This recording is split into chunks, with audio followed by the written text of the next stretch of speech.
Hi, it's Kia. I invite you to read with me. Today I will be reading from the New York Times, an article written today. Karoline Leavitt, Trump's press secretary, to depart White House. This was written by Erica L. Green. And that's today, August 12th, 26.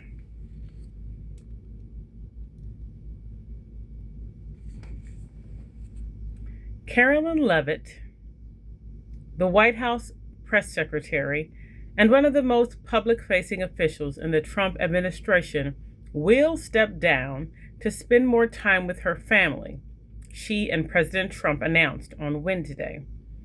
In a social media post, Mr. Trump said that Ms. Leavitt, who recently returned from maternity leave after giving birth to her second child, would leave at the end of the month to spend time with her young children. A decision that he said, "I totally understand and respect." He said Ms. Leavitt would become one of his top outside advisors and called her one of the best White House press secretaries in the history of the office. Ms. Leavitt's departure comes at a critical time for the White House, as Mr. Trump faces multiple headwinds, foreign and domestic, and the midterm elections in November, in which he will need to sell policies that Ms. Leavitt was among the most effective at defending. Mr. Trump said Ms. Leavitt would remain an influential voice within the Republican Party as we work to defy history and conclusively win the midterm elections. He did not name a replacement in his announcement, nor a timeline for naming one. Mrs. Leavitt, 28, the youngest person to assume the role, worked for Mr. Trump in his first term and on his campaign. She said in a post on social media announcing her departure that serving as press secretary over the past year and a half had been the honor and adventure of a lifetime. Being a mother and welcoming a new baby while working in one of the most demanding jobs in the world has been the most rewarding yet challenging season of my life, to say the least, Ms. Leavitt continued. The truth is, since returning to the White House after the birth of my daughter, I have felt in my heart that I cannot be the best mom of my two young children deserve while devoting the constant time, energy, and attention required of the White House press secretary.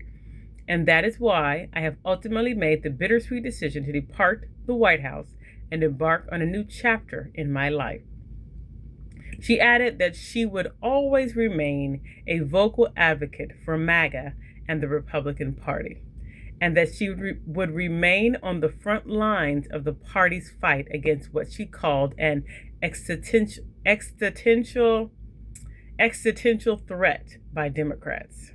My fighting is entering a new phase, she added, but it is far from over. Mr. Trump cycled through 4 press secretaries during his first 4 years in office, and Ms. Leavitt was particularly adept at managing Mr. Trump's expectations.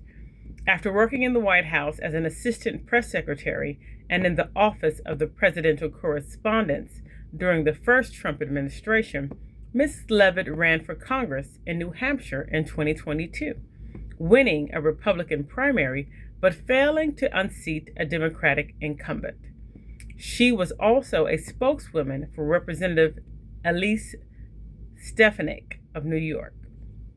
Ms. Leavitt quickly ascended to become one of Mr. Trump's most loyal allies and fiercest defenders, making a steely debut in January 2025 at the age of 27. Mrs. Leavitt often expressed disdain for mainstream media. She regularly attacked unflattering coverage of Mr. Trump's policies and often echoed the president's falsehoods, mirroring his combative style with journalists. In the briefing room, she fielded rapid-fire questions with information straight from the president's mouth. She was also a regular in the media stratosphere, particularly conservative television, where she spoke regularly about and directly to the American public. Mr. Trump often gushed about Ms. Leavitt's job performance, remarking on how her lips moved like a machine gun, and once vowing that she would never be replaced. Mr. Trump proudly looked on last November after he summoned Ms. Leavitt to defend him as he took questions from reporters at a meeting with the Hungarian Prime Minister at the time, Viktor Orban.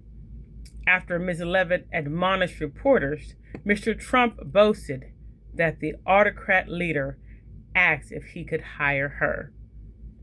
Since returning to work in mid-July, Ms. Leavitt has been less of a fixture in the briefing room as she had been before she went on maternity leave in April and welcomed her second child, a girl, in May. During her maternity leave, the briefings dwindled after a spat of high-profile stand-ins, including Vice President J.D. Vance and Secretary of State Marco Rubio. When she returned to the lectern in July, Ms. Leavitt kicked off her remarks by saying, "Let's get back to work." Her first question was about how she managed to juggle her high-demanding jobs of working for the president and raising 2 children. "I don't think there is a secret," she said. "You just have to show up every day and keep going." Thank you for reading with me.